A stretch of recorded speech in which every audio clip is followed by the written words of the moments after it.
Muy buenas tardes desde España, buenos días para las personas que se encuentren en países iberoamericanos, según el horario de cada quien. Vamos a iniciar esta conferencia. Como decíamos, es una conferencia, charla doble con dos ponentes en abierto. eh, Pensando, por supuesto, sobre todo en nuestro máster de Derecho Electoral Parlamentario y Técnica Legislativa de la Universidad de Castilla-La Mancha, pero como conferencia inaugural en abierto, pues para cualquier persona interesada. Por eso preguntabas, ya tengo esa información. Algunas de las personas conectadas son alumnos o van a ser, ¿no? Alumnos del máster o de cualquiera de sus dos especialidades. Otros son simplemente personas interesadas, dado que esta conferencia, como digo, pues se transmite en abierto, también se grabará para aquellos cursantes que no puedan asistir en directo. Por lo tanto, voy a decir, en primer lugar, muy en breve, con permiso de los dos ponentes, eh, una pincelada sobre el asunto del máster, porque sobre todo va a ser presentar al equipo organizador del máster, bueno, a los que están presentes, y emplazarles al próximo, creo que ya han recibido la comunicación, el próximo lunes, que así será el inicio de las sesiones, el lunes 19 a las 19 horas, también hora española. El máster tengo el honor de codirigirlo soy Francisco Javier de Arreborio, como creo que pueden ver, catedrático de la Universidad de Castilla-La Mancha. Es un máster de la Universidad de Castilla-La Mancha, pero como digo, tengo el honor de codirigirlo junto al profesor Roberto Viciano Pastor de la Universidad de Valencia. La coordinadora del máster, creo que se conectará enseguida, es la profesora Adriana Travé Valls, y aquí también de mi Universidad de Castilla-La Mancha. Y tenemos a Diego González, que me pareció antes verle y creo que sí que está conectado como tutor también. Ah, sí, ya te veo, Diego, ¿qué tal? ¿Cómo estás? Como tutor y por lo tanto en el curso del máster y en la reunión próxima del lunes será quien más cosas vaya a contarles sobre la dinámica de este programa y quien tendrá una comunicación más directa con ustedes. También quiero mencionar a Ana Belén Herrera, quizás ustedes por lo menos la conocen por las comunicaciones, es la persona de la Fundación General de la Universidad de Castilla-La Mancha que lleva el proceso, básicamente el proceso administrativo de las inscripciones y matrículas del máster. Las personas que ya están inscritas, bueno, estamos llevando a cabo el proceso de matrícula para que muy pronto pues ustedes tengan acceso a todas las comunicaciones, a toda la información, la documentación del programa. Todo esto se gestiona a través de la plataforma de Tirant-Lo Blanche. La matrícula del máster incluye también, esto creo que es muy conveniente mencionarlo, el acceso completo a la base de datos de Tirant-Lo Blanche, que es tanto doctrina, bibliografía, legislación, jurisprudencia, en todos los ámbitos jurídicos, aunque obviamente con la vista puesta en el ámbito electoral y parlamentario. Y bueno, aquí tenemos también a Roberto Acosta Díaz Argüelles, colaborador de la área de Derecho Constitucional de la Universidad de Mancha, que es el que se encuentra efectivamente en el área de Derecho Constitucional de la Universidad de Castilla-La Mancha en este momento, dado que yo ya en este horario pues les hablo desde mi casa aquí en Toledo. Bueno, esto para que tengan por lo menos un conocimiento inicial del equipo, los que van a seguir el máster y los que no, como he dicho antes, todavía quedan unos días y si les interesa la temática y la dinámica, pues siempre será muy, muy recomendable, ¿no? Lo último que quiero decir de este programa académico es que se puede cursar íntegro, pero también se puede cursar cualquiera de las dos especialidades, ¿no? La temática de hoy va a ser derecho parlamentario, pero la temática del máster mucho más amplia es derecho electoral, que tiene su propia titulación, su propia especialidad, se puede cursar autónomamente, y derecho parlamentario y técnica legislativa, que es la segunda especialidad. La suma de las dos especialidades y el trabajo fin de máster es la que nos la que permite obtener el título de máster. Pero si se quieren cursar aisladamente, pues se obtiene el título de especialista. Bueno, esta breve introducción sobre el programa académico y el contexto en el que se lleva a cabo esta conferencia, que podemos definir con total propiedad como conferencia inaugural de la edición, yo creo que ya novena o décima edición, porque llevamos varios años ofreciendo estos programas académicos.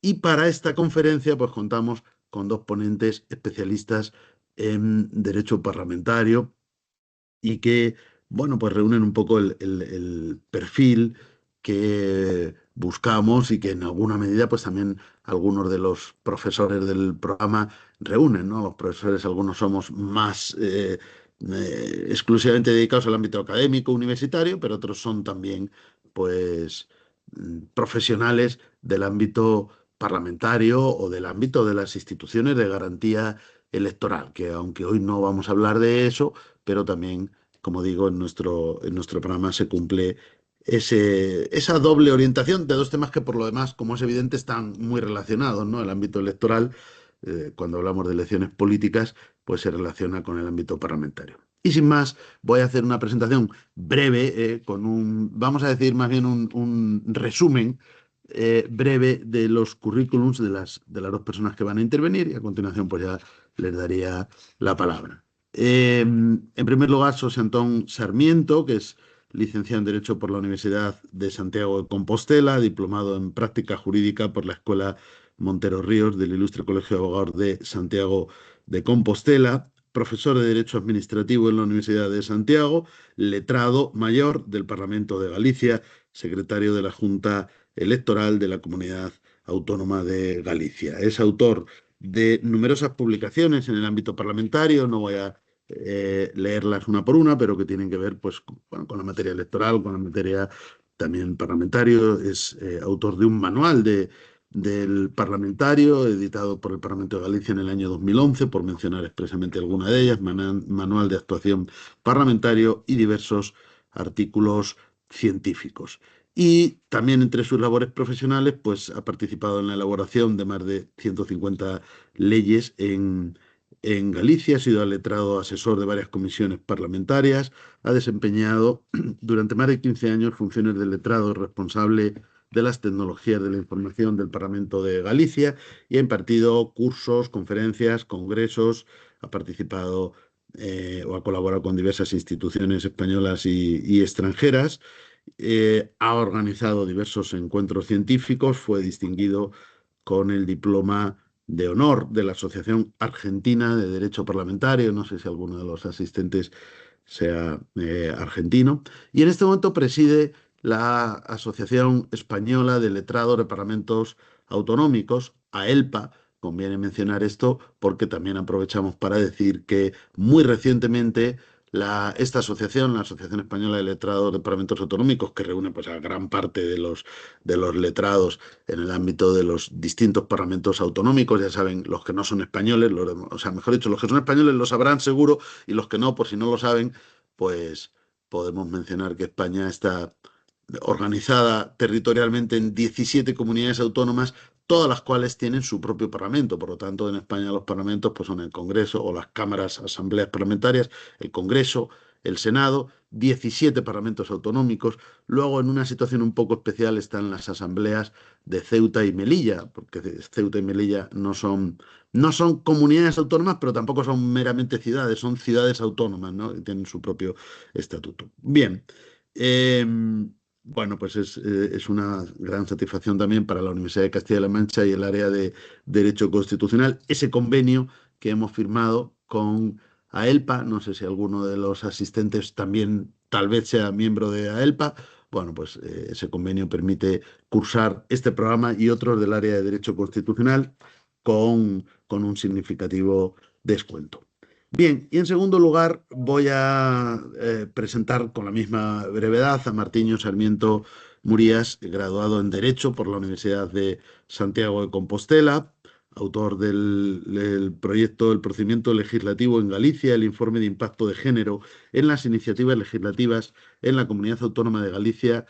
Eh, es autor también de varias publicaciones, recensiones de libros, autor de capítulos de obras, mencionando algunas: transparencia y rendición de cuentas de los parlamentarios, inteligencia artificial, desinformación y legislación autonómica, delimitación competencial de la ley gallega de 2025, recursos humanos, desinformación y derecho público, los parlamentos del siglo XXI. También ha participado en actividades de docencia universitaria, en diversos seminarios, por mencionar alguno. Me permito, con la autorización de los ponentes, extractar mucho, ¿no?, y resumir. Selecciono solo alguna referencia: principios y buenas prácticas para el uso ético y seguro de la inteligencia artificial en el sector público, ponente en el Congreso del Centro de Estudios y Seguridad, del proyecto de investigación La manipulación informativa como problema de seguridad y de calidad democrática, descripción, consecuencias y respuestas. También ha participado en el proyecto de investigación de la Universidad de Santiago de Compostela, Ecosistema Digital y Desinformación, amenazas y soluciones para fortalecer la libertad de expresión e información en las sociedades democráticas. Eh, Ha participado en el Congreso Espacios Globales y de Seguridad, Estrategias de Respuesta Española, o en la Jornada de Justicia y Lengua, entre otros. Bueno, muchísimas gracias a los dos ponentes por aceptar nuestra invitación. Yo creo que, bueno, tenemos un título sugerente y descriptivo. No, no voy a entrar yo en la temática. Las críticas actuales del Parlamento, reacciones desde las medidas de participación y transparencia, y por lo demás, pues un tema creo que muy actual. La dinámica es, bueno, por la que vosotros queráis, poder distribuir el tiempo. No sé quién tiene pensado empezar. Si nos gusta, en la medida de lo posible, pues que dejéis un poco de tiempo al final para posibles preguntas o debate de los asistentes. Esto siempre es algo que también, pues, se suele valorar en nuestros programas académicos: la posibilidad, si lo desean los asistentes, pues de formular preguntas al final. Así que nada más, lo dicho, muchísimas gracias. Creo que es un inicio de gran nivel para este programa, o para cualquier persona interesada en la materia. Y lo he dicho, muchas gracias, y adelante, por lo tanto, con la sesión. No sé si va a empezar José Antón o Martiño.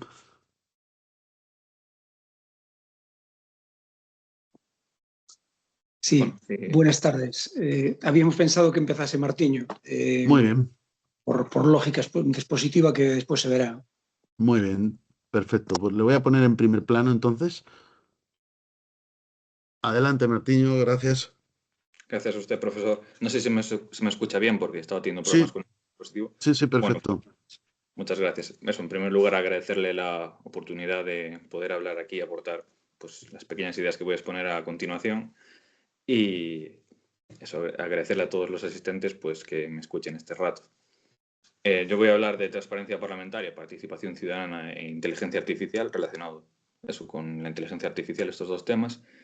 Y a modo de introducción y por dar un poco de contexto, en la aprobación en el ordenamiento jurídico español de la Ley de Transparencia, Acceso a la Información Pública y Buen Gobierno, la 19/2013, supuso un hito relevante en la evolución de nuestro sistema institucional. Su promulgación respondió a reiteradas observaciones que realizaron organismos internacionales y fueron señalando, pues, diversas carencias existentes en España en materia de transparencia y también en rendición de cuentas. Posteriormente se fue desarrollando el marco normativo mediante, pues, diversas leyes autonómicas y una abundante jurisprudencia que ha contribuido a reforzar los derechos subjetivos de toda la ciudadanía frente a la administración. Sin embargo, pues este avance no tenía un impacto homogéneo en el ámbito parlamentario, pues los diversos parlamentos, que están dotados de autonomía normativa y organizativa singular, han ido aprobando, pues, de forma desigual los mecanismos que iban cumpliendo las exigencias de transparencia que marcaba esta ley. Aunque algunos reglamentos de las diversas cámaras han previsto mecanismos de publicidad activa y acceso a la información, la transparencia del procedimiento legislativo sigue siendo en muchos casos fragmentaria y de difícil comprensión para la ciudadanía de a pie. En este contexto, resulta imprescindible actualizar los estándares de transparencia introducidos hace más de una década ya, porque esta ley es de 2013, no sé si lo señalé, la 19/2013. Entonces, pues, a día de hoy contamos con medios técnicos que permiten avanzar mucho más allá de las herramientas que teníamos antes, las herramientas tradicionales, y entre ellos, pues, la inteligencia artificial ocupa un lugar central y clave. Su uso adecuado puede contribuir a reforzar esta publicidad, la participación ciudadana y, sobre todo, la legitimidad democrática de los parlamentos frente a los ciudadanos. Uno de los pilares de este planteamiento es la necesidad de elaborar una guía auténtica de transparencia del procedimiento legislativo. Esta guía, pues, se trata de un instrumento que debe ser apartidario, descriptivo y pedagógico, orientado a permitir que cualquier ciudadano pueda seguir el íter de la elaboración de una ley de forma clara y en tiempo real. Esta guía debe facilitar el acceso a los textos de las iniciativas legislativas de todo tipo, ofrecer un cronograma completo de la tramitación y, sobre todo, permitir la consulta de las actas, debates y votaciones que se produzcan a lo largo de todo el procedimiento legislativo parlamentario. Existen, pues, diversas iniciativas autonómicas. Entre ellas, pues, puedo destacar Zabalik, que es una iniciativa del Parlamento Vasco, que han supuesto, pues, grandes avances en la materia, sobre todo a la hora de permitir a la ciudadanía informarse y participar en toda la tramitación normativa a través, pues, de medios digitales. No obstante, se puede decir que estos instrumentos ofrecen un nivel de transparencia que es incipiente y limitado. La realidad demuestra que, pues, cuando se refuerzan los mecanismos de participación, el volumen de las aportaciones ciudadanas crece exponencialmente y puede ser tan elevado que desborde la capacidad de gestión de las diversas administraciones públicas. En este punto, pues, la inteligencia artificial se revela como una herramienta clave y va a resultar, a partir de ahora aún más, imprescindible. Su capacidad, pues, sirve, pues, para analizar grandes cantidades de datos para gestionar de forma eficiente las propuestas ciudadanas y, además, identificar todos los cambios que se han ido introduciendo en los textos legislativos, como señalé anteriormente, a lo largo de todo el procedimiento y en las fases, pues, de debate parlamentario. Sin este apoyo, la transparencia del proceso legislativo va a resultar, y resulta a día de hoy, casi inalcanzable, especialmente si se pretende ofrecer al ciudadano una información clara y actualizada. La transparencia, de esta manera, en el procedimiento legislativo, se conecta directamente con el concepto de huella legislativa, que es entendido, pues, como el conjunto de informaciones que permiten conocer cómo se forma la voluntad parlamentaria y qué actores, que sobre todo, pues, suelen ser los parlamentarios y los grupos en que se integran, influyen en la elaboración de las leyes. Tradicionalmente, el control parlamentario se ha centrado en el Estatuto del Diputado y los mecanismos de autocontrol institucional. Sin embargo, a día de hoy, pues, también hay que atender a otras formas de influencia más sutiles. Entre ellas, pues, están los grupos de interés, los lobbies o también, pues, las conocidas puertas giratorias.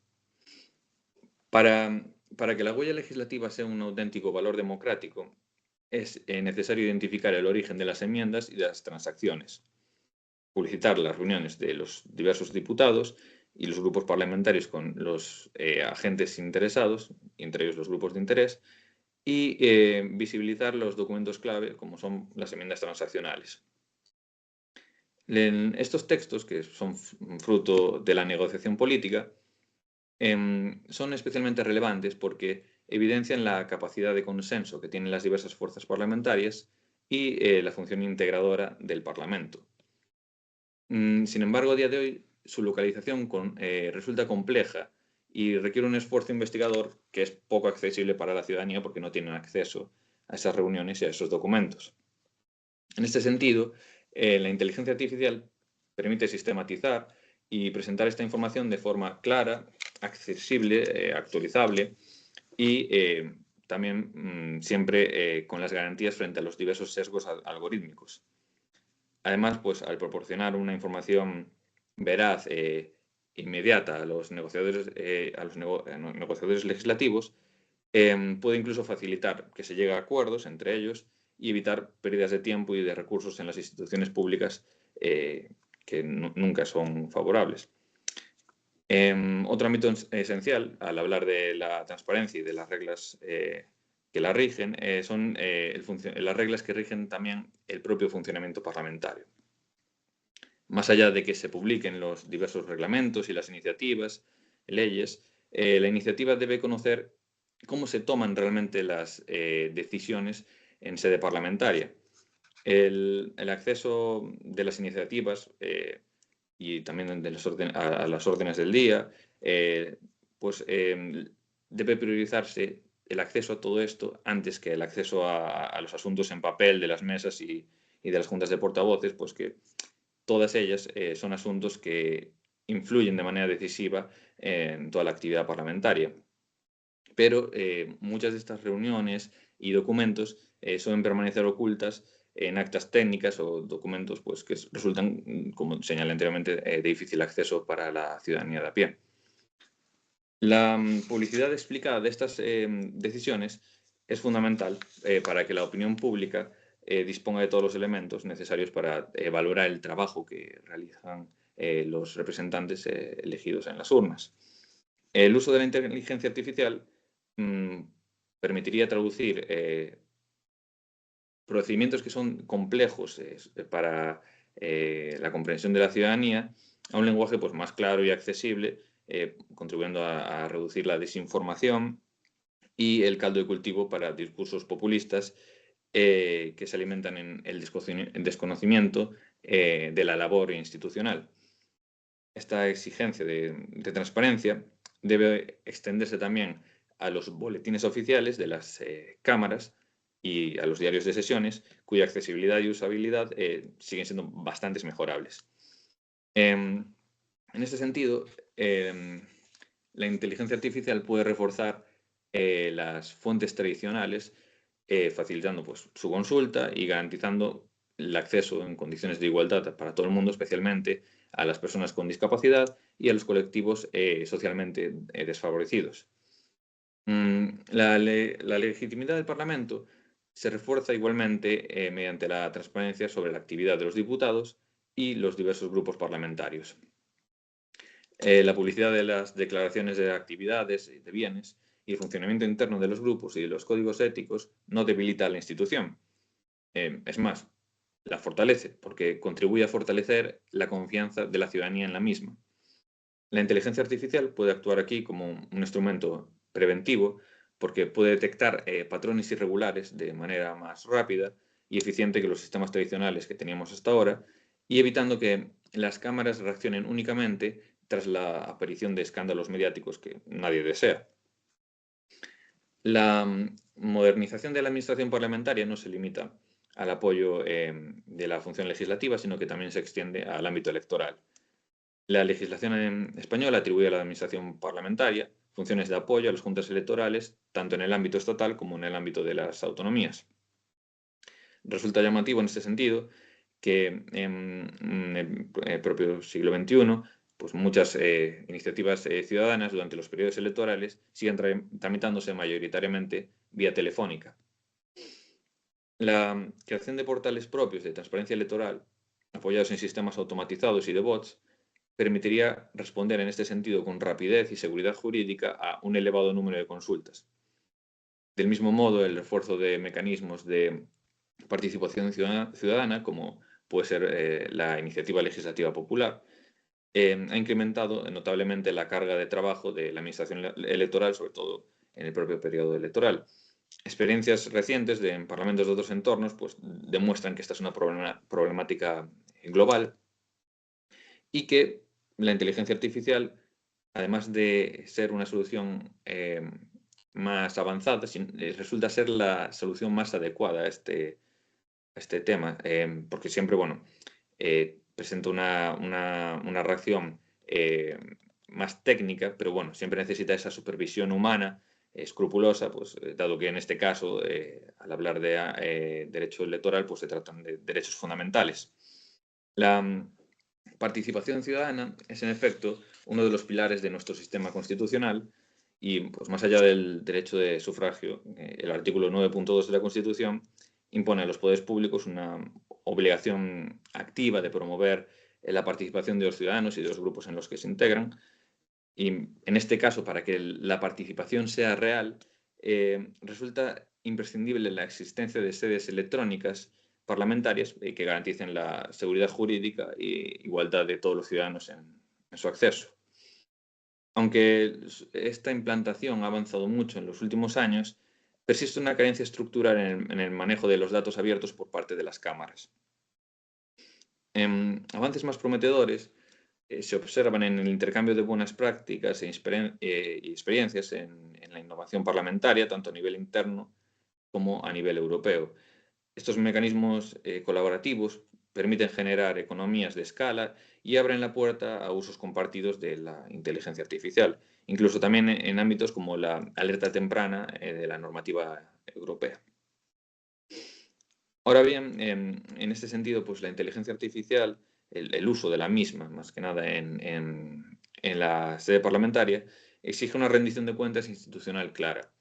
Así como el Parlamento controla al Ejecutivo por sus decisiones automatizadas, debe explicar y justificar su propia política tecnológica. Esta exigencia adquiere una dimensión especialmente relevante cuando se trata de garantizar el acceso a la información mediante instrumentos de lenguaje claro e imprescindibles para la inclusión de personas con discapacidad y, como señalé anteriormente, que tienen en general mayores dificultades de acceso a sus representantes. La rendición de cuentas parlamentaria no es en esencia presupuestaria, dada la autonomía constitucional de las cámaras, sino que es una rendición de cuentas procedimental, relacional y ética. En este ámbito destaca pues, la regulación de los lobbies, que es todavía incompleta por muchas de las cámaras legislativas españolas. El análisis masivo de documentación y acuerdos mediante la inteligencia artificial permite detectar relaciones de interés y patrones de influencia que de otro modo pues, quedarían ocultos o no se detectarían en su totalidad. Entonces, pues la ciudadanía no podría tener acceso a todo esto. Otros instrumentos relevantes son la publicidad pues, de las agendas parlamentarias, los protocolos, los regalos que obtienen, los canales internos de información y denuncia y la ampliación efectiva de la publicidad de las declaraciones patrimoniales en formatos que resulten reutilizables. Especial interés resulta también la evaluación de la aplicación de las leyes, que es una función incipiente en España, que solo puede adquirir verdadera relevancia con el apoyo técnico de la inteligencia artificial y con un consenso político suficiente para evitar sesgos ideológicos. Finalmente, un auténtico Parlamento abierto debe asumir una función pedagógica activa. El Parlamento pues, no solo legisla y controla, que es lo que conocemos todos en su función, sino que también pues, debe formar, explicar y sensibilizar en estos temas. La comprensión de los procedimientos parlamentarios sigue siendo limitada, incluso entre quienes participan directamente en ellos, y esta carencia afecta gravemente a la calidad democrática. Los programas educativos dirigidos a la infancia y a la salud, los convenios con las universidades, la prestación de servicios públicos gratuitos como bases de datos legislativas consolidadas y el uso pedagógico de la inteligencia artificial para pues, contextualizar los debates y los antecedentes históricos, pues resultan herramientas esenciales para reforzar la cultura democrática.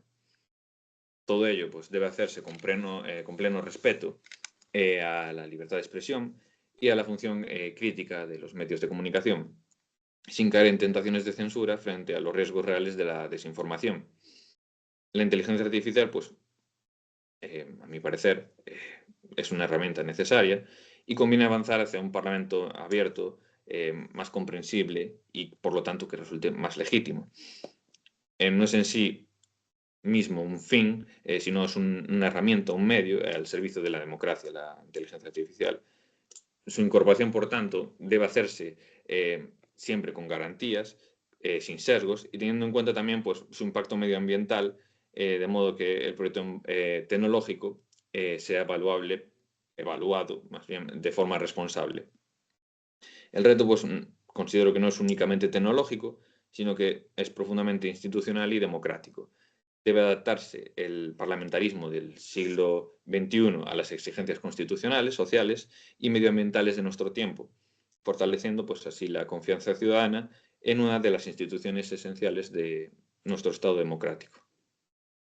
Muchas gracias. Muchas gracias. Pues pasamos entonces a la exposición de José Antón Sarmiento. Muy bien, buenas tardes en España, buenos días a los demás desde aquí. Ante todo también dar las gracias a la Universidad de Castilla-La Mancha y la persona de Francisco Javier Díaz Reborio por haberme invitado a participar en el acto de hoy, que es para mí un placer siempre hablar de Parlamento, pero especialmente ante un auditorio tan experto y tan motivado como el que hoy nos acompaña.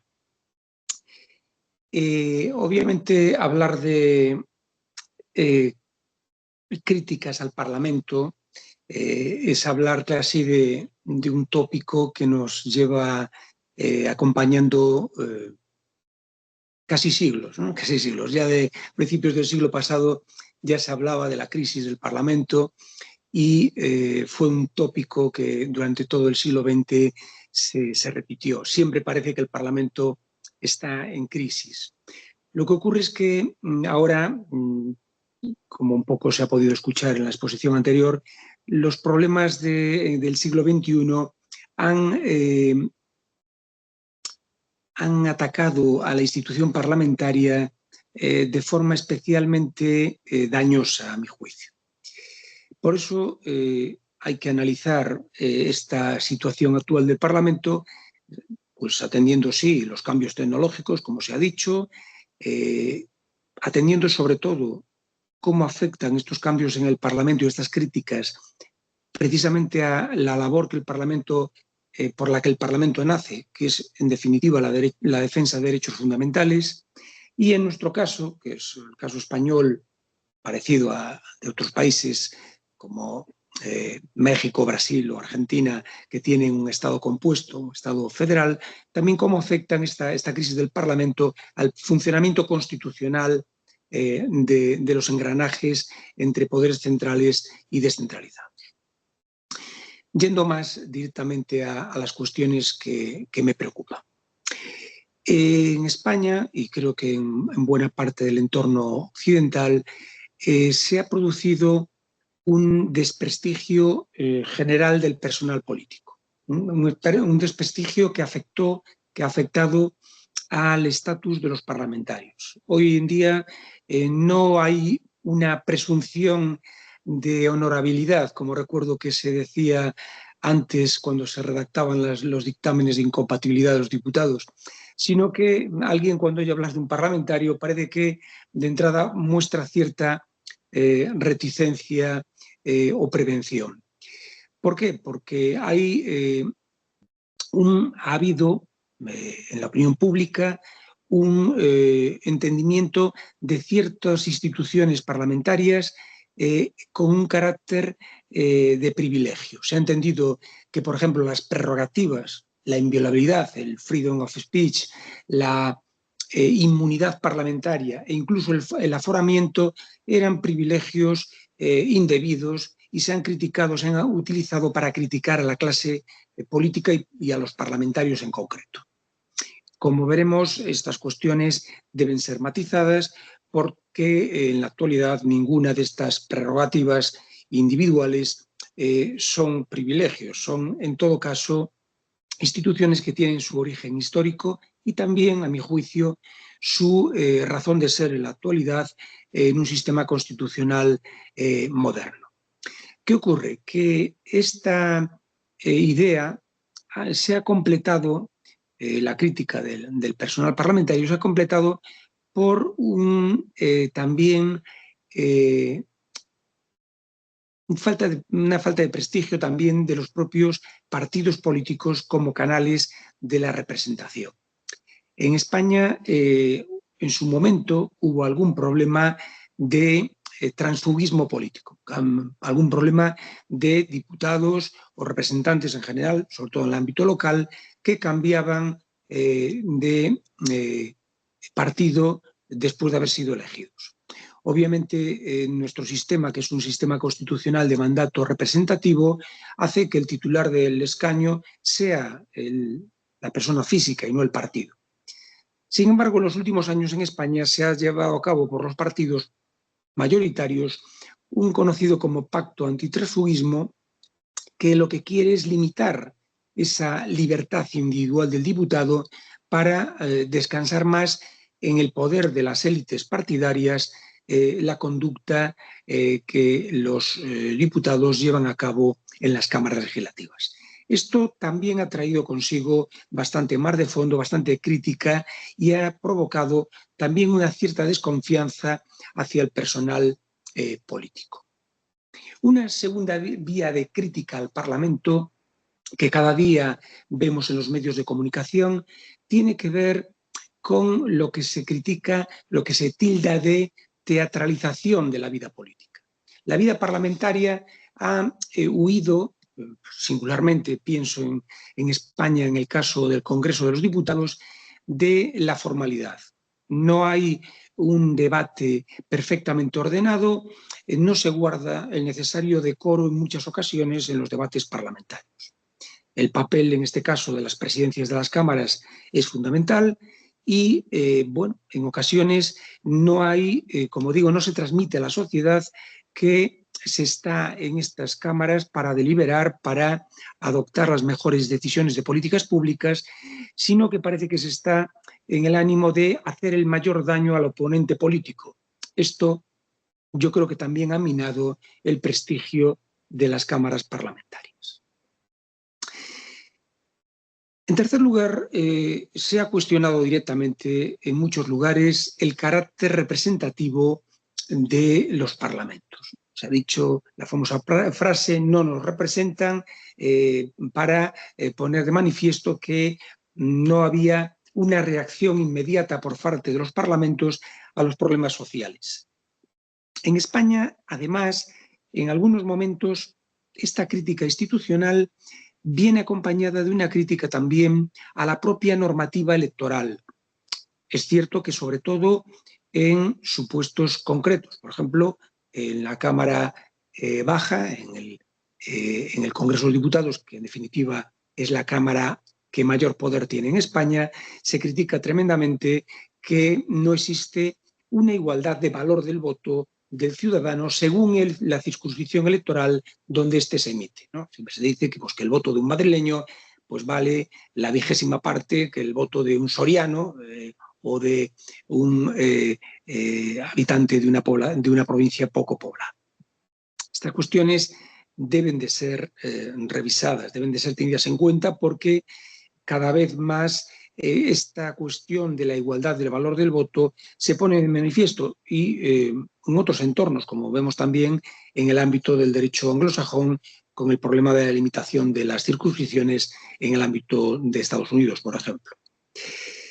En todo caso, hay críticas al Parlamento que afectan a todas sus funciones. Yo voy a hacer aquí un elenco sucinto de 3 planos diferenciados. En primer lugar, las críticas que se hacen al Parlamento como creador de las leyes, como configurador del ordenamiento jurídico.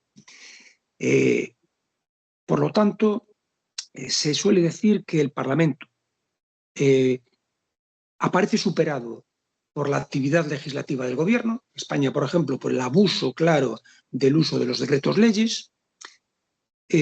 Aparece un Parlamento que tampoco se preocupa de una correcta técnica legislativa, porque abusa de la aprobación de leyes ómnibus, de leyes de contenido heterogéneo, que obviamente no son recomendables desde un punto de vista de la seguridad jurídica, y lo que en España todavía existe en algunas comunidades autónomas, leyes de medidas fiscales y administrativas, es decir, leyes que se acompañan anualmente a los presupuestos, se tramitan de forma simultánea y que modifican a docenas de leyes sectoriales, provocando una vez más bastante inseguridad jurídica.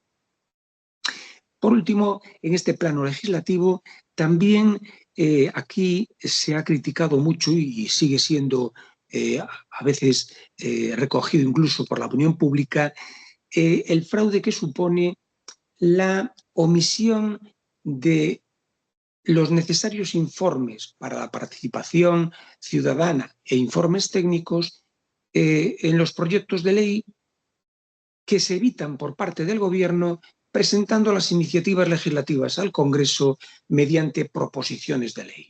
Esto es una cuestión que no está correctamente resuelta en el ordenamiento jurídico español y que provoca, obviamente, también, sobre todo en el ámbito más iniciado, en el ámbito científico, una crítica reiterada. Como vemos, la primera función, la del legislativa, está bastante sometida a embates en la actualidad en el ordenamiento jurídico español. En segundo lugar, en un sistema parlamentario como el español, las Cortes y los parlamentos autonómicos tienen como función también esencial controlar e impulsar la acción política del gobierno. Pues bien, las distintas composiciones parlamentarias no han resuelto bien esta función de control. En un parlamento de mayorías, que se ha dado, por ejemplo, en las comunidades autónomas, en el cual, siguiendo esquemas clásicos, la mayoría que respalda al gobierno también domina la Cámara Parlamentaria, porque tiene la mayoría, se critica que precisamente solo la minoría critique al gobierno, controle al gobierno. Y por otro lado, en el caso que vivimos en la actualidad en el Congreso de los Diputados español, un parlamento atomizado en el cual la mayoría que respalda al gobierno es muy frágil. Por lo tanto, tampoco el Parlamento actúa con toda la agilidad, sino que en ocasiones cae en cierta parálisis por la ausencia de mayorías estables. En este contexto, vivimos, por ejemplo, en la actualidad, la realidad de las comisiones de investigación. Existe siempre en España una expectativa, a mi juicio, desmedida sobre lo que pueden hacer las comisiones de investigación.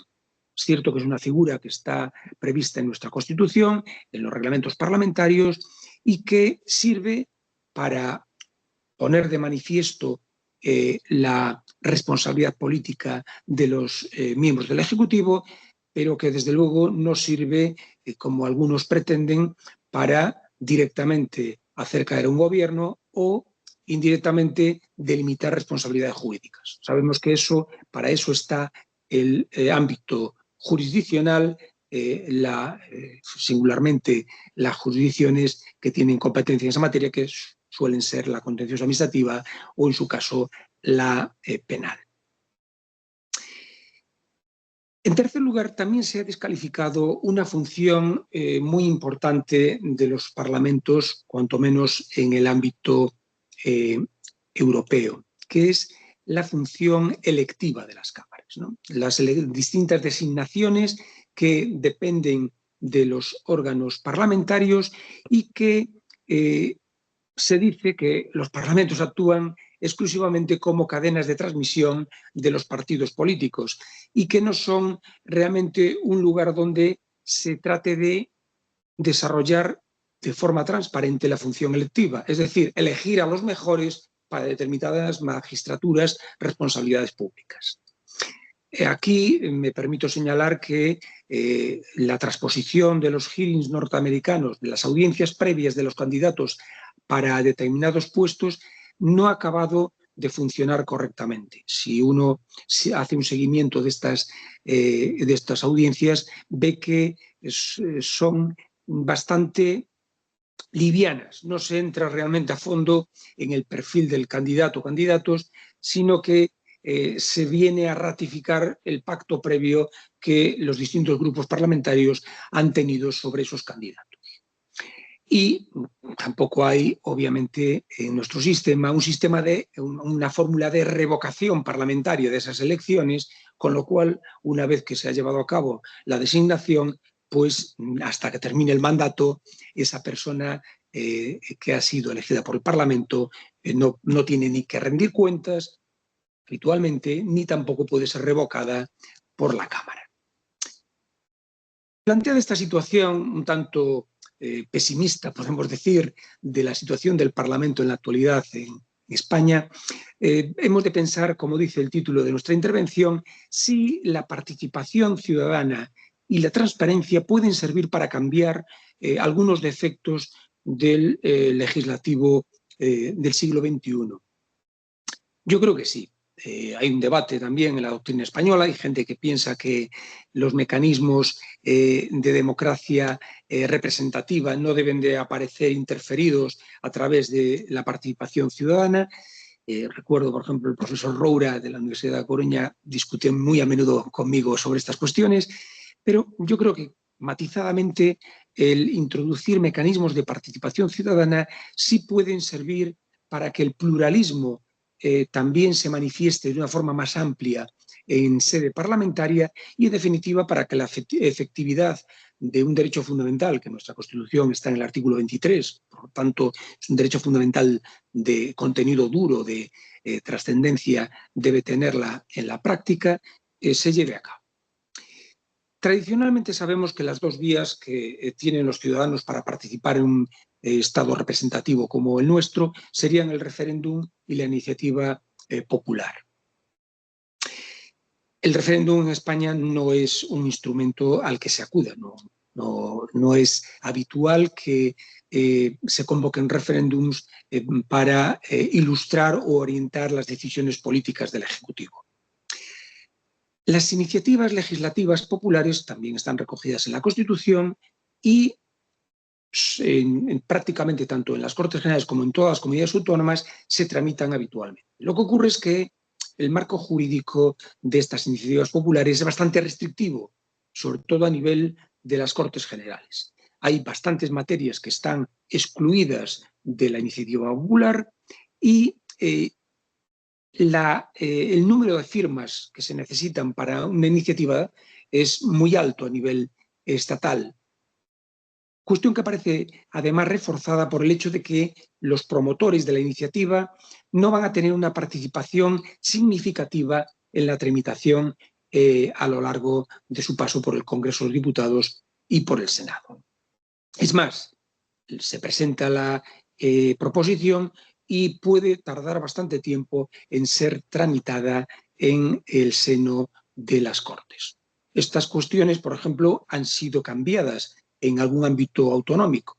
En el que me ocupa a mí más directamente, por ejemplo, sí que hay la obligación de tratar inmediatamente las proposiciones de ley presentadas por los ciudadanos, sí que participan los miembros de la comisión promotora en el debate plenario de toma en consideración del cambio legislativo y la legitimación en firmas para presentarlas es realmente una legitimación muy baja. Es muy fácil conseguir, pues en Galicia el número de firmas es de 10.000 sobre un cuerpo electoral de 3 millones. Realmente es fácil lograr ese número de firmas que además pueden conseguirse electrónicamente por los medios actuales, con lo cual esto favorece mucho la participación ciudadana. Pero estas vías tradicionales, que como digo están en la Constitución, han venido a ser superadas en los esquemas de Parlamento abierto con la introducción en casi todos los parlamentos de otras vías de participación que afectan también al impulso, proposiciones no de ley, mociones de los ciudadanos y también al control, la asistencia de preguntas ciudadanas. El ciudadano puede acceder a la sede electrónica del Parlamento y redactar una pregunta ciudadana para que pueda ser tramitada en el seno de la Cámara. Todo ello además reforzado con la revitalización de un derecho muy antiguo, el derecho de petición, que está en nuestro artículo 29 de la Constitución, pero que, por ejemplo, en parlamentos como el mío, está viviendo una segunda juventud. Hay el ejercicio casi masivo de peticiones ciudadanas que obligan a que el Parlamento tenga que responder a esas necesidades que plantean pues, personas que a veces no se sienten identificadas con los partidos políticos que tienen presencia en el Parlamento. Además de estas formas que han sido asumidas legislativamente, incluso en los reglamentos de las cámaras, hoy en día, lógicamente, los parlamentos tenemos que plantearnos interactuar con los ciudadanos a través de mecanismos más modernos. Por ejemplo, las redes sociales. Es habitual que diputados, grupos parlamentarios, pero también las propias instituciones parlamentarias, las administraciones parlamentarias, participen en las distintas redes sociales, cuanto menos publicitando la actividad que llevan a cabo. Es una cuestión más delicada el utilizar las redes para, digamos, contestar a requerimientos directamente de los ciudadanos, pero sí por lo menos para transmitir información de la realidad de los parlamentos. Por lo tanto, participación al 100% y como un posible instrumento de fortalecimiento del Parlamento. Pero el otro gran vector de fortalecimiento parlamentario sería sin duda la transparencia. Sabemos, todos hemos leído sobre historia del parlamentarismo, que siempre se decía que el Parlamento era una casa de cristal contrapuesta a los ejecutivos que tenían unos procedimientos más ocultos. Esta publicidad parlamentaria tradicional, que básicamente se plasmaba en los boletines oficiales y en los diarios de sesiones, hoy en día, lógicamente, ha adquirido una dimensión mucho mayor. Hoy nadie que quiere saber lo que pasa en un parlamento va directamente al diario de sesiones.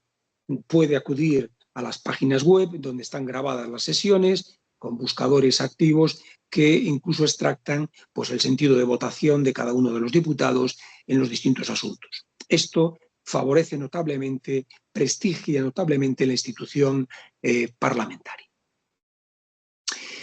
Además, esta posibilidad de acceder por la vía de las páginas web a la información parlamentaria es interesante en el doble plano, en el plano de lo que los parlamentarios hacen en las sesiones, en las comisiones, en los plenos, pero también para acceder a esa otra parte que decíamos desprestigiaba la vida parlamentaria, acceder realmente y comprobar cómo no hay habitualmente un uso de privilegios parlamentarios, no se acude regularmente al aforamiento de los diputados como una vía para escapar de su responsabilidad.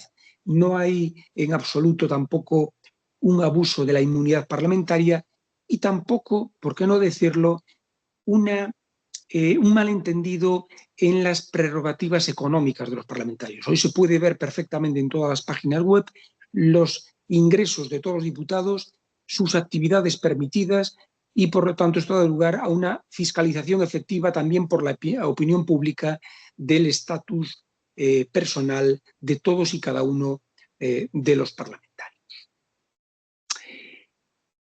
Obviamente, la transparencia a través de las páginas web y de las sedes electrónicas tiene ciertos límites.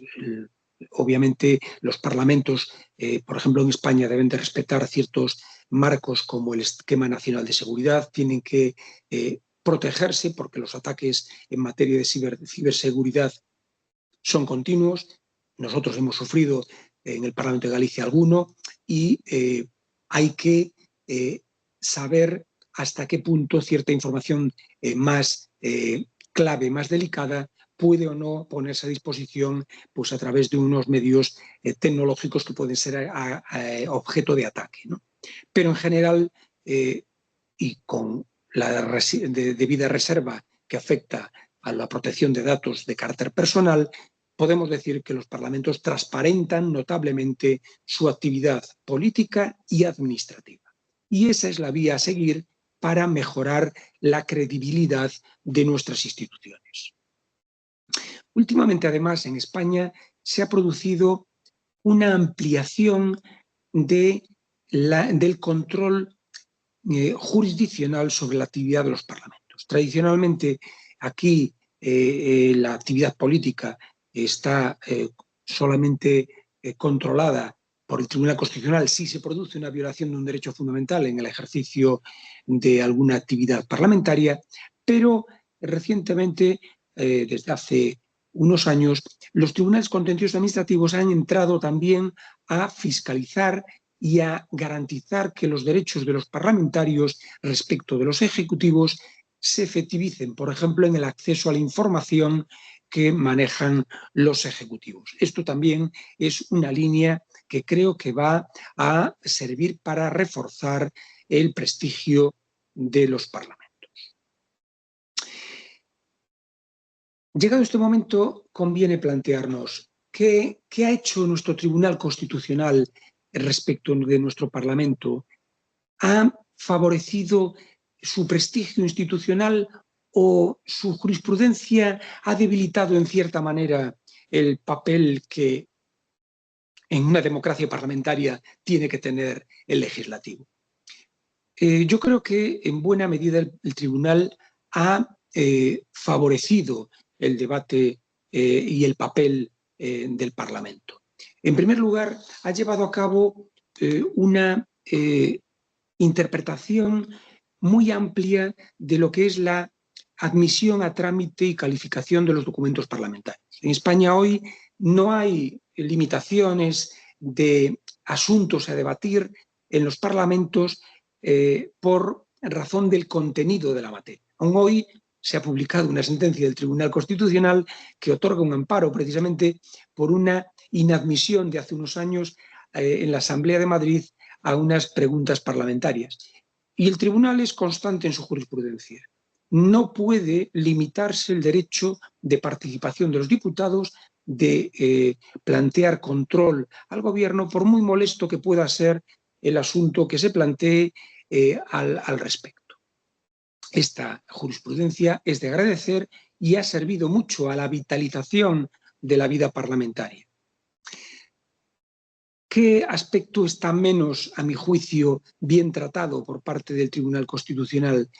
Ya lo comentaba anteriormente, precisamente el que tiene que ver con la técnica legislativa. El Tribunal ha reiterado una y otra vez que el juicio de constitucionalidad no es un juicio de técnica legislativa y, por lo tanto, no entra a valorar mecánicas, supuestos que se dan en todos los parlamentos españoles, en los cuales la introducción de enmiendas heterogéneas o de tramitación, como decía antes, de proposiciones de ley o proyectos de ley también de carácter claramente heterogéneo y modificador de numerosísimas leyes, no ha entrado a valorar el principio de seguridad jurídica y, por lo tanto, permite que esta forma de legislar tan poco sistemática y precisa se mantenga en nuestro ordenamiento jurídico. Eso, a mi juicio, sí que merecería una revisión por parte del Tribunal, porque se nos está quedando un ordenamiento jurídico bastante defectuoso en muchos aspectos por culpa de este actuar y de esta admisión del Tribunal Constitucional de esta forma de proceder en los parlamentos. El Parlamento, en definitiva, debe de dar cuentas a la sociedad más allá del control que lleva a cabo la jurisdicción, fundamentalmente la jurisdicción constitucional. Debe de hacerse presente en la sociedad transmitiendo sus actividades y además debe de utilizar dos instrumentos que tiene en España de gran importancia, dos organismos auxiliares que son el Defensor del Pueblo y el Tribunal de Cuentas. No se utiliza, a mi juicio, en suficiente medida estos dos instrumentos, estos dos órganos constitucionales y sus análogos en las comunidades autónomas para llevar a cabo una correcta evaluación de las leyes. En el plano de los derechos fundamentales, el Defensor del Pueblo debía de llevar una labor mucho más sistemática al respecto, y en el plano de las políticas públicas, el Tribunal de Cuentas también debería de servir en sus informes para que el legislativo tome cuenta de cómo se han ejecutado las leyes que ha ido aprobando anteriormente. Creo además que en España sería interesante que la democracia local entrase en los parlamentos. Es cierto que los tres planos administrativos fundamentales que existen en España, el estatal, el autonómico y el local, funcionan demasiadas veces como compartimentos estancos. Y en muy pocas ocasiones se produce un espíritu colaborativo entre los distintos ámbitos territoriales que he descrito.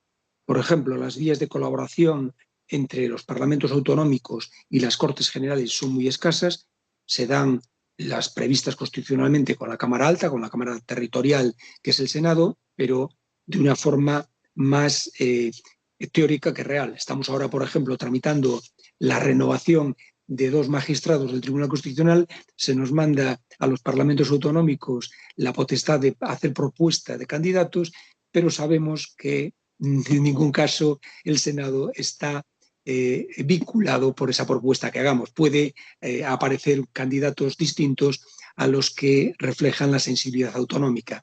No se ha tomado, a mi juicio, suficientemente en serio estos mecanismos de colaboración entre parlamentos en los distintos niveles. Y ello se plasma también en algo que se decía en la anterior intervención, por ejemplo, en el control de la subsidiariedad en la normativa de la Unión Europea.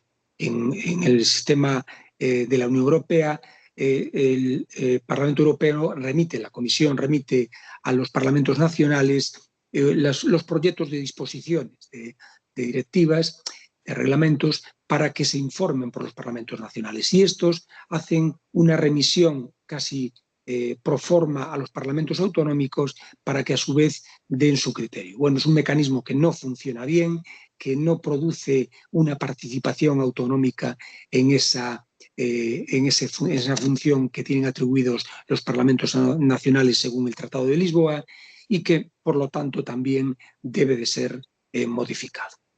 Por lo tanto, para resumir, creo que reforzar los mecanismos de participación ciudadana y de transparencia es fundamental para que nuestros parlamentos revivan y puedan desarrollar la función que las constituciones les atribuyen. En nuestro caso, las constituciones y la Constitución y los estatutos de autonomía.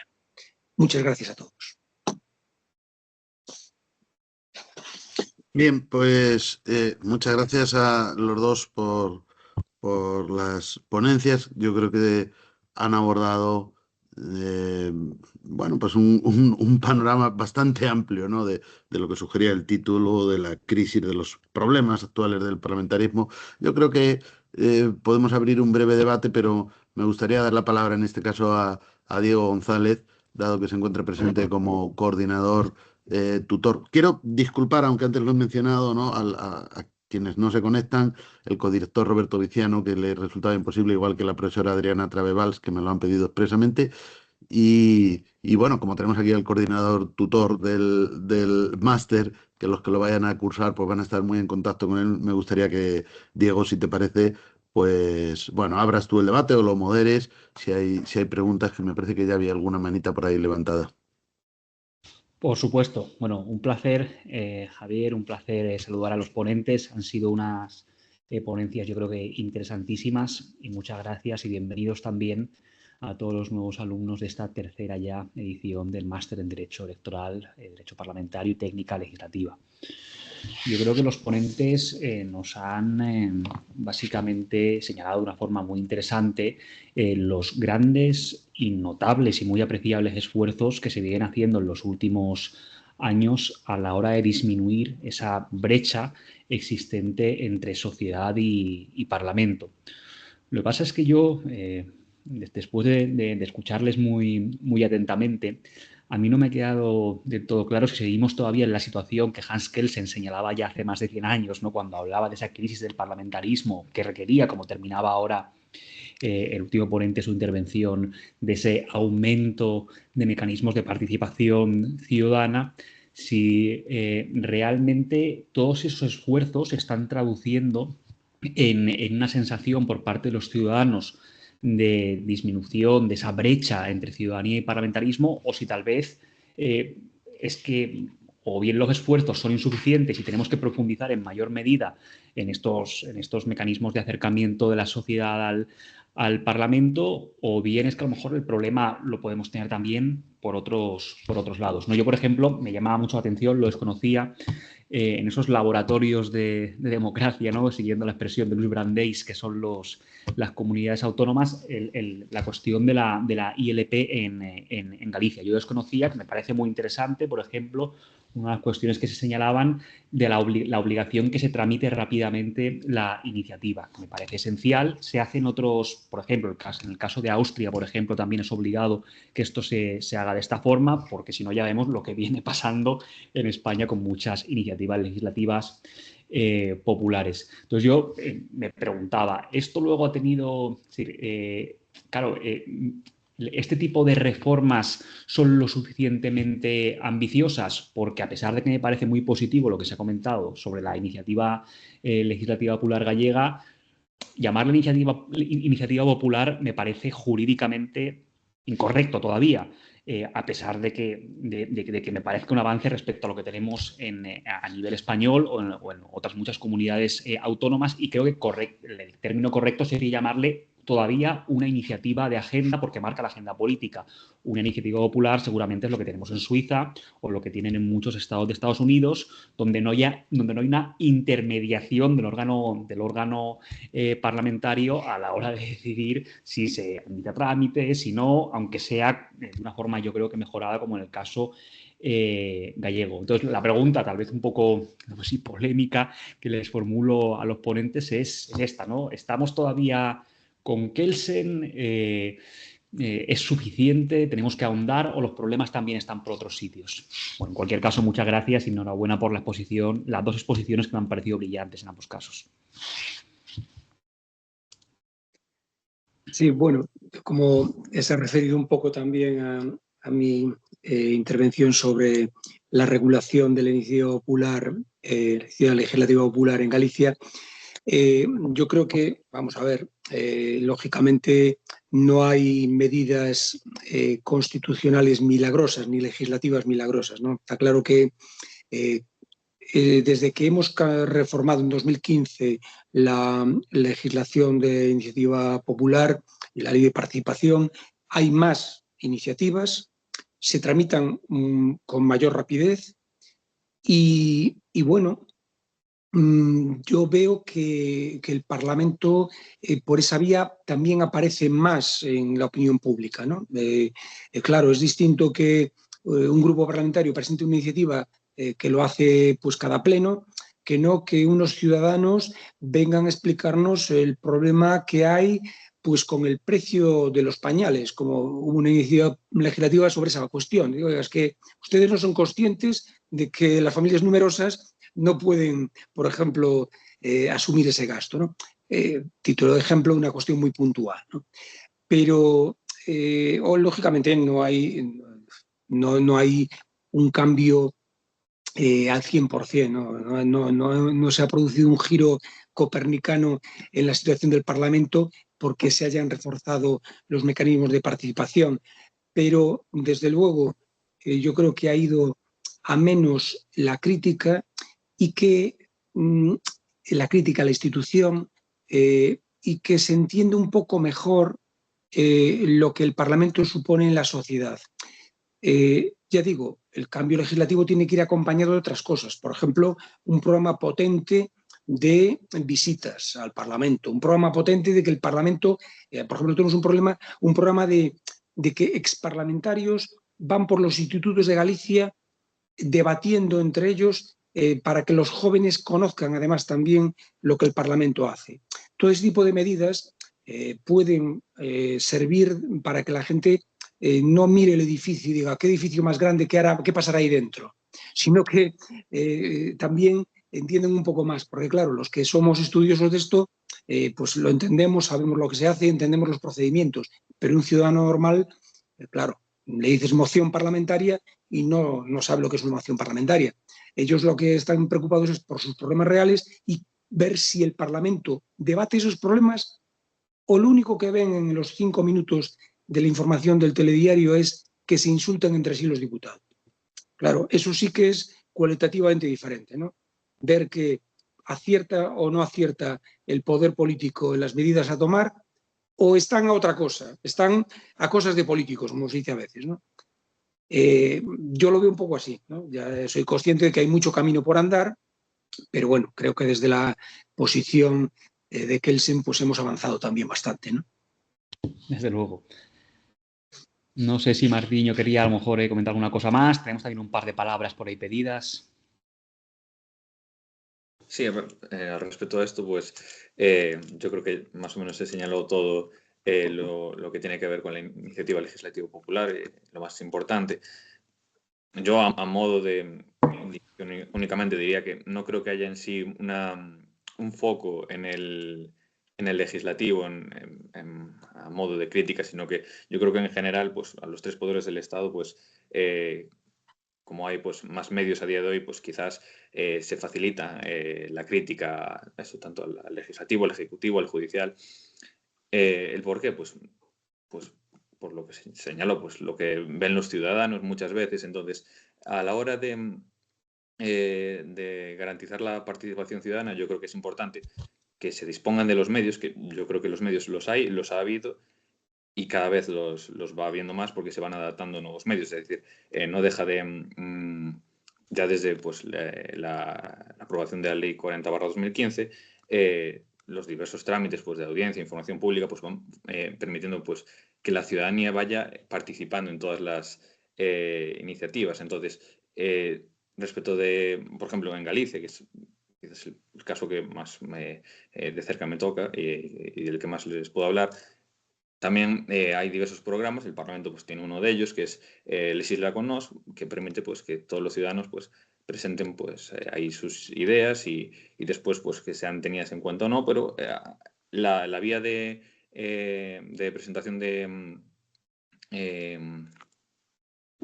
pues, de todas las iniciativas y de todo lo que desee aportar el ciudadano, pues lo hay. Luego, claro, hay que entrar a valorar qué uso se da de esas herramientas y aunque como dijo anteriormente pues, el profesor Sarmiento, pues aunque se estén incrementando el número de la participación de las iniciativas, hay que ver luego la calidad de esas aportaciones del ciudadano. Bueno, muchas gracias a los dos. De luego me ayuda a comprender mucho mejor el mapa de la situación. Tenemos 2 palabras pedidas. En primer lugar, me sale aquí por orden, que tiene la mano levantada, María Isabel Arredondo. Así que, por favor, adelante. Muchas gracias.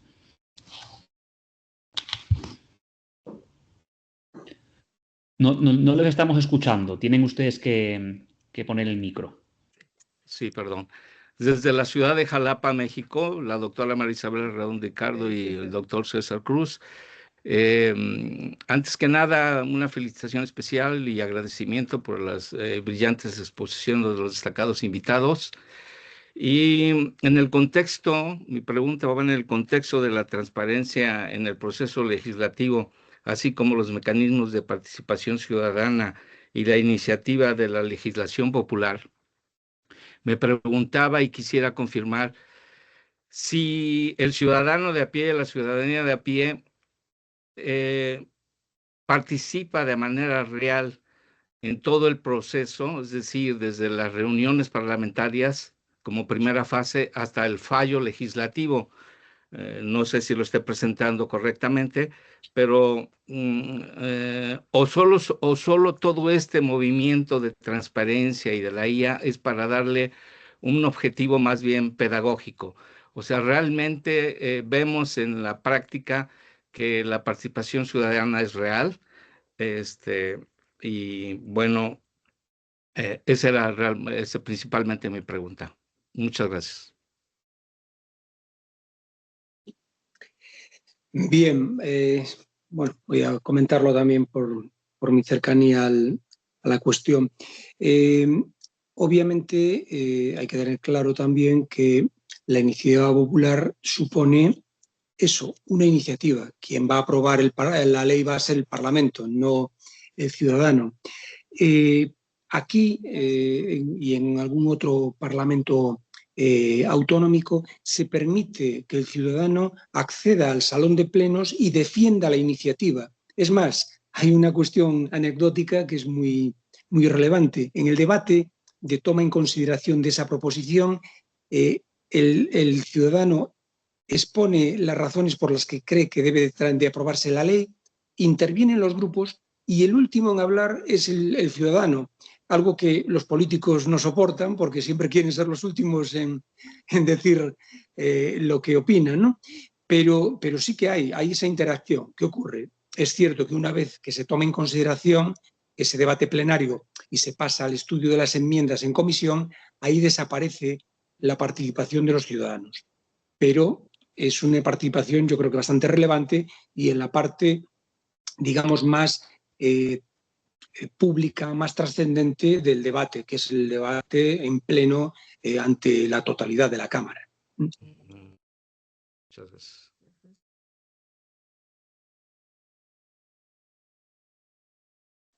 Yo solo por añadir una idea, claro, la importancia de la iniciativa legislativa popular es también a la hora de presentarlas pues es limitada. Quiero decir, hay muchas materias aquí en España sobre las que, bueno, la Constitución ya prohíbe directamente que se presenten iniciativas legislativas populares en esta materia, pues todo lo que tiene que ver con derechos fundamentales, bueno, en general materias reguladas por ley orgánica, el régimen electoral general, todo lo que tiene que ver pues con la materia tributaria, cuestiones en general de carácter internacional, lo que tiene que ver con los tratados, pues la propia Constitución lo prohíbe a modo anecdótico, pues la prerrogativa de gracia también. Entonces, son materias tasadas, es decir, amplias, porque el ciudadano puede decidir sobre qué la presenta, pero hay muchas materias sobre las que no puede versar esta iniciativa legislativa. Entonces, pues, así a modo de aclaración, pues destacar que estas anteriores pues no pueden ser. Muchas gracias de nuevo. Tiene ahora la palabra Luis Carlos Castro. Adelante, Luis Carlos, por favor. Muchas gracias, muy buenos días. Estoy acá desde Baja California, México. Saludo al maestro Francisco Díaz Reborio. Estuvimos por allá hace un poco más de 10 años haciendo mi estancia doctoral allá en Toledo.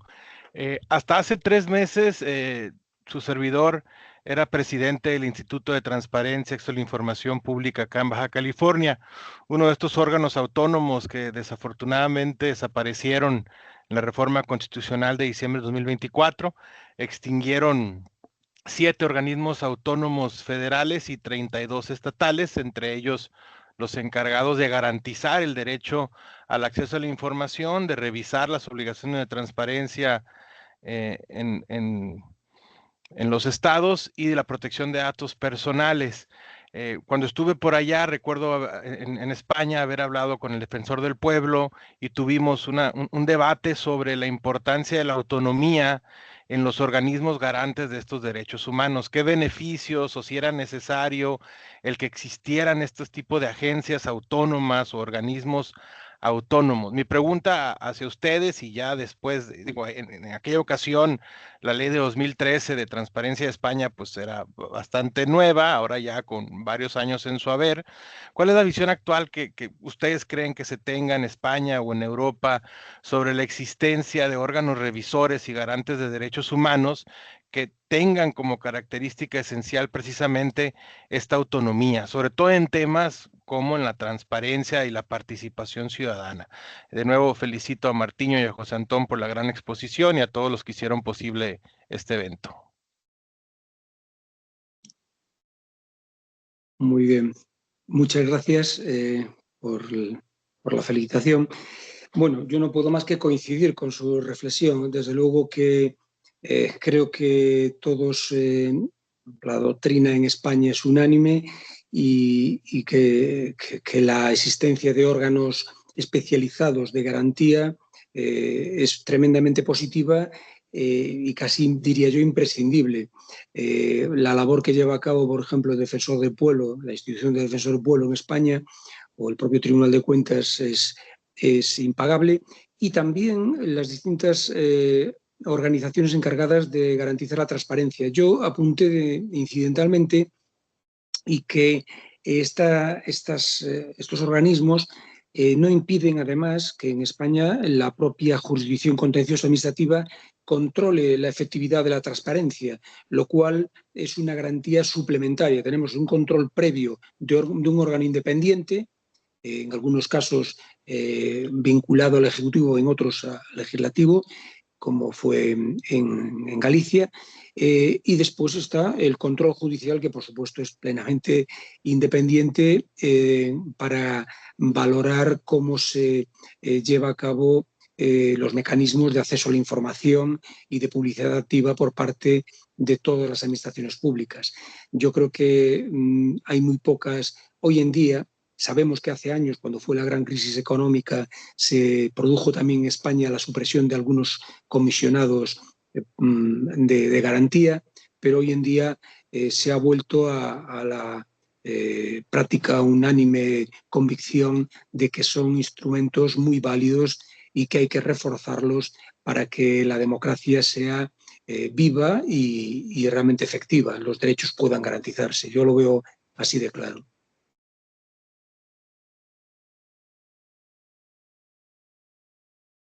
Sí, poco se puede aportar a esa intervención. Yo poco más respecto a lo que señalaba de la ley de 2013 de transparencia. Por ejemplo, en el caso gallego tenemos una ley propia de transparencia que es del año 2016. Viene a decir prácticamente lo mismo, desarrolla la ley estatal y añade pues, especificidades para Galicia. También en el caso del garante de la transparencia y ese control un poco de los poderes públicos que es en el Estado el defensor del pueblo, pues aquí lo tenemos también, se llama el valedor do povo, viene a realizar también las mismas funciones. Entonces, pues yo creo que las herramientas de transparencia, como se señaló en las intervenciones, que regulan ya no solo las leyes, sino, por ejemplo, en el caso del Parlamento, el reglamento del Parlamento, para conocer pues, todo lo relativo al estatuto del diputado, todo lo que conlleva el registro de intereses y de bienes e intereses del propio diputado, pues todo eso luego tiene un control a posteriori que ya sea por la Comisión de Estatuto del Diputado en el Parlamento o también respecto al resto de administraciones en Galicia y también en el resto de España, realizan en su caso pues el valedor do povo y en España pues el defensor del pueblo. Entonces yo creo que las herramientas para realizar ese análisis de la transparencia y de que sea real y efectiva, pues yo creo que existen y que son garantes de un Estado pues, constitucional, democrático y de derecho como es España. Gracias de nuevo por las interesantes intervenciones. Tiene ahora también la mano levantada Pablo Hidalgo. Adelante, por favor.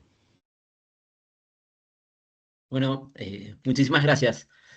Todos se han presentado desde donde están escuchando esta conferencia. Quiero felicitar a los organizadores y a los expositores.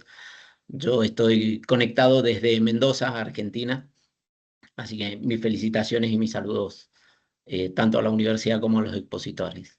Bueno, mi pregunta es para ambos expositores. Bueno, Diego, como tutor también podrás aportar lo tuyo, pero vamos a aprovechar los conocimientos o las ideas que tengan los expositores.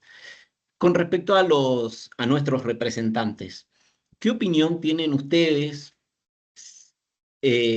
con respecto a la formación de nuestros representantes? ¿Sería cercenar los derechos políticos de ellos si les pidiéramos cierta formación en derecho parlamentario? Porque muchas veces llegan al Parlamento y critican al propio Parlamento en el cual forman parte, o llegan al Parlamento y no conocen el orden de la sesión, no conocen el reglamento interno, faltan a las comisiones. Entiendo que la política es flexible y dinámica, pero ¿estaría mal exigirles, como a cualquier ciudadano, si vamos a acceder a un trabajo, un empleo, cierta experiencia, exigirle a nuestros representantes cierta formación? Es una una cuestión que es recurrente, ¿no? En algunos casos, cuando algún parlamentario pues muestra alguna carencia cultural o de preparación, siempre aparece esa pregunta, ¿no? Hombre, yo creo que como sujeto de sufragio pasivo no cabe plantearnos que haya que pedir una titulación o una preparación específica para que nadie sea representante político. Distinto es que, y esto creo que sí que es importante, que las instituciones deben de estar preparadas para acoger a todo tipo de parlamentarios. Claro, hay parlamentarios que provienen de la academia, que son catedráticos, que son altos funcionarios o estudiosos en general de la ciencia política y que no necesitan más que llegar y ponerse a funcionar en los procedimientos de la Cámara, y otros diputados y diputadas que provienen de ámbitos agrarios, comerciales, que no, o médicos, que no tienen por qué ser conocedores del derecho parlamentario o del derecho constitucional. Nosotros, por ejemplo, lo hacemos así. Tenemos un manual del parlamentario que le entregamos, muy didáctico. Por supuesto, estamos todos los servicios de la Cámara a disposición para darles todas las explicaciones y orientaciones que tengan a bien. Y en muchas ocasiones ellos mismos se dirigen a la administración parlamentaria y piden pues, una charla para los nuevos diputados, para que se sitúen un poco, identifiquen su función y su papel en la Cámara. Es cierto que en España es bastante habitual que los que llegan a ser parlamentarios, sea autonómicos o estatales, previamente han sido concejales, ¿no? Y si la democracia local, municipal y provincial sirve a veces de academia para que conozcan un poco los procedimientos, la forma de sustanciar los debates, los acuerdos. Pero cuando no es así, más que un requisito para poder presentarse, yo creo que es un requisito que tiene que autoimponerse la institución parlamentaria de darle información a ese nuevo personal para que sea capaz de hacer su papel con conocimiento de las reglas propias de la institución. Yo lo veo de esta manera, ¿no?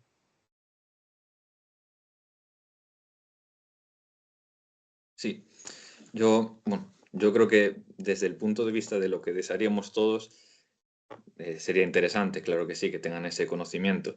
Desde el punto de vista del marco constitucional, sería un impedimento al derecho de acceso a los cargos y funciones públicas recogido en el artículo 23 de la Constitución. Pues claro, no se puede exigir a un ciudadano, que no deja de ser un ciudadano, un diputado, tener ese conocimiento previo. Es decir, estaríamos limitando el número de personas que pueden llegar a ser diputados si les exigimos eso.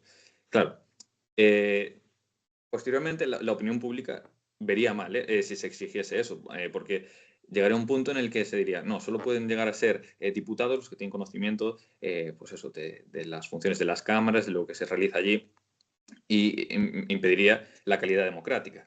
Después, claro, el conocimiento del reglamento, no puedo asegurarlo, pero yo estoy convencido de que lo primero que hace un diputado es pues, estar al tanto de lo que se realiza en la Cámara en la que presta sus funciones. Entonces, entre eso, las labores que pueden realizar pues, los asesores de los grupos parlamentarios y la función de apoyo de los servicios jurídicos de las cámaras, pues yo creo que en ese sentido acaban bastante reforzados los diputados y conocen bastante bien pues, las labores que tienen que realizar. Gracias de Muy nuevo. bien, muchas gracias. Sí. Gracias de nuevo a los dos. Tiene por último la mano levantada, y con esto yo lo acabamos, que se nos va haciendo también tarde aquí en España. Roberto David Acosta. Adelante, Roberto, por favor. Muchas gracias. Bueno, quería también felicitar a los conferenciantes, muy interesante y estimulante la conferencia. Ahora, quería, no sé, sugerir un par de ideas y a ver qué me decís, qué pensáis, cuál es vuestra opinión, y luego una propuesta que aparece de un compañero nuestro de Derecho Constitucional de aquí de Toledo sobre la abstención activa, que al profesor Gregorio seguro también le interesa.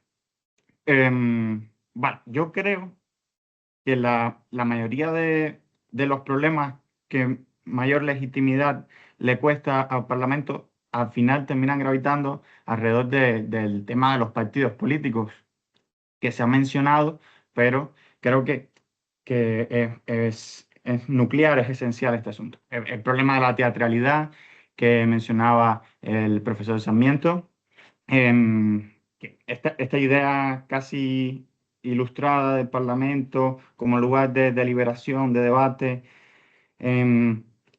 racional de ideas, desaparece o se ve muy matizada con los partidos políticos, también se ve bastante perjudicada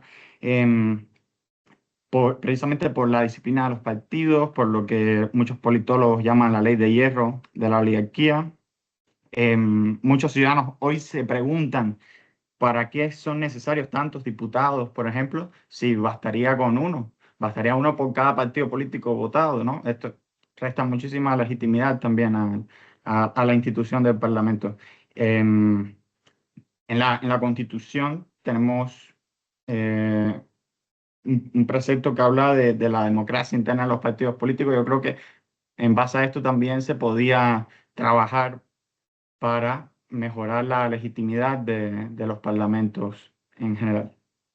Y por último, bueno, lo que me comentaba en el último número de Parlamento y Constitución, que es el anuario de aquí de las Cortes de Castilla-La Mancha, hay un artículo de un profesor del área de Toledo, de Luis García Chico, que se llama Abstención electoral, una garantía constitucional de razonamiento democrático, en la que propone una institución de la abstención activa que consistiría rápidamente en agregar una papeleta, que sería la de la abstención activa, y aquellos que colocasen esa papeleta al final se verían de alguna manera representados con una silla en blanco, una silla vacía en el Parlamento, ¿no? Y quería preguntarles no sé si me expliqué bien, ¿qué os parece esta propuesta?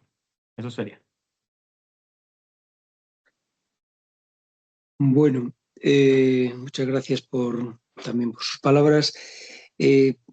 La primera parte de la intervención coincido bastante. Es cierto que el mandato constitucional de la democracia interna de los partidos pues, tiene muchos hándicaps. Los partidos son unas organizaciones que tienen un papel constitucional muy relevante y al final nuclear en todo el sistema político, pero bueno, las garantías que hay, la ley de partidos y también jurisdiccionales son limitadas, aunque también quiero decir que han dado lugar, la vida propia de los partidos políticos en España ha dado lugar a una relativa alternancia. No es que tampoco, digamos, un grupo de personas se haya ido perpetuando en el gobierno de los partidos, ¿no? Ha habido tendencias, ha habido grupos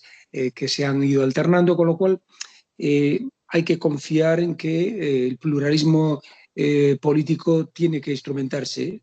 Hace mucho tiempo que se dice, sin partidos no hay democracia, es el sistema que conocemos y por lo tanto plantear cambios que obvien los partidos me parece hoy en día un salto a lo desconocido, ¿no? Distinto es que efectivamente haya que ir cada vez más a garantizar esa democracia interna y a que los partidos respeten también.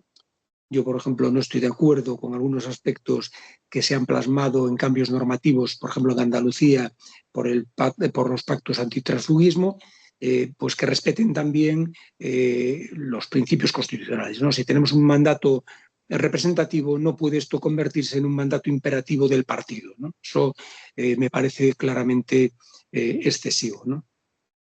Respecto a la figura que comenta la abstención activa, bueno, es una idea original, una idea que tiene su sentido sobre todo en momentos de desafección política.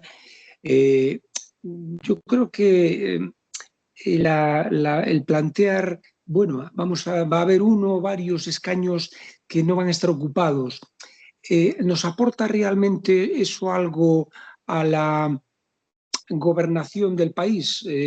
va a suponer algo, ¿no? Van a estar vacíos, nadie va a dar opinión, va a haber siempre una manipulación sobre esa falta de ocupación de los escaños. Los de extrema izquierda van a decir que son votos suyos, los de extrema derecha lo contrario. Todo el mundo va a querer apropiarse ese descontento de esos escaños vacíos. Me parece que es una vía que no iba a aportar demasiado para clarificar el buen funcionamiento institucional, por lo menos en España, ¿no?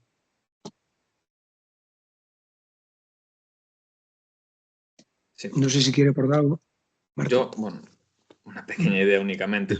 Yo no conocí la democracia sin partidos políticos. Muchos de los que están aquí, en el caso español, supongo que tampoco.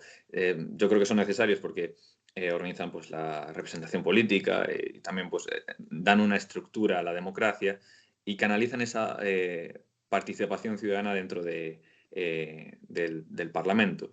Entonces, creo que es necesario que existan, aunque obviamente no es una estructura perfecta, ni mucho menos. Sobre esto pues, habla muchas veces el profesor Roberto Blanco Valdés. Pero son la herramienta que hay y la herramienta con la que hay que trabajar.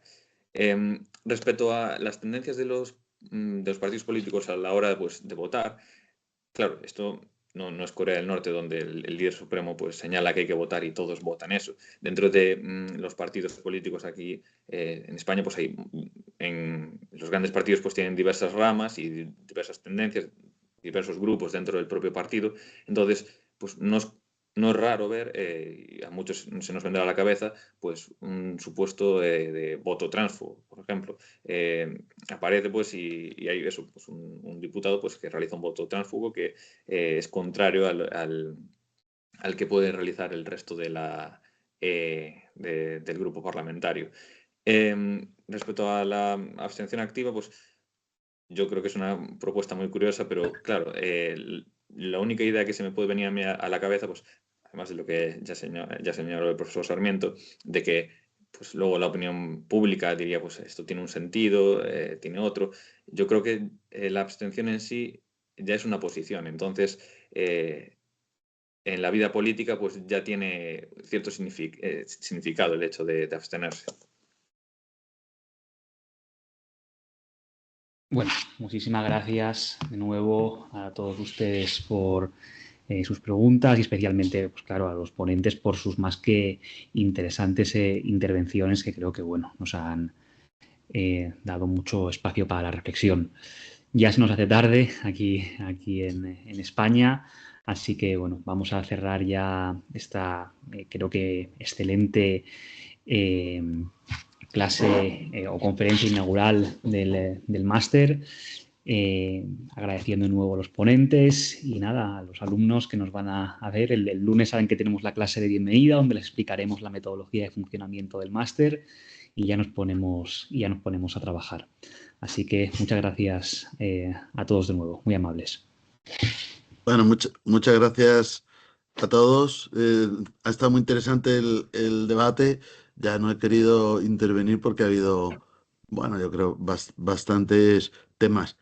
Un mini apunte, ahí hemos compartido ese trabajo, con el que yo no estoy del todo de acuerdo, pero que he conocido muy bien porque es un compañero de nuestra área, Luis García Chico. Merece la pena leerlo. O sea, Roberto lo ha resumido muy sintético, es algo más articulado, ¿no? Y todo este tema de los partidos también me parece muy atractivo, porque yo no creo que Roberto, que además es hispano-cubano, esté por la supresión de los partidos, dado que conoce muy bien un país donde solo hay un partido político. Quizás no es esa la idea, ¿no? Pero creo que hay distintos modelos y los partidos en Europa y seguramente en España podríamos pensar a veces que son demasiado fuertes, tienen demasiado poder y esto limita la iniciativa individual del diputado, ¿no? Pero bueno, creo que eso sería debate más profundo y para otro momento. Bueno, la verdad que los que han intervenido, no sé si están en el máster o lo van a estar. Bueno, creo que esto augura muchos debates. Todas las intervenciones me han parecido muy juiciosas y muy oportunas y muy atractivas. Y muchas gracias, por supuesto, a Diego también por, bueno, estar hoy presente y, por supuesto, a los dos ponentes, que seguiremos en contacto. Hay que decir que José Antón Sarmiento, además, también es miembro del Consejo de Redacción del Anuario Parlamento y Constitución. Y ahí os he dejado en el chat el enlace, que, por supuesto, todo el anuario está en abierto, con lo cual se puede acceder a ese artículo, que aunque yo he discrepado y discrepo en algunos temas con su autor, pero creo que merece la pena leerlo despacio, porque tiene bastante interés y enjundia. Bueno, muchísimas gracias. Terminamos aquí. Quedará la grabación por si alguien no se ha podido conectar, poder facilitársela. Gracias. Hay que parar la grabación, creo, Roberto, ¿no? Sí. Ahí. Hasta muy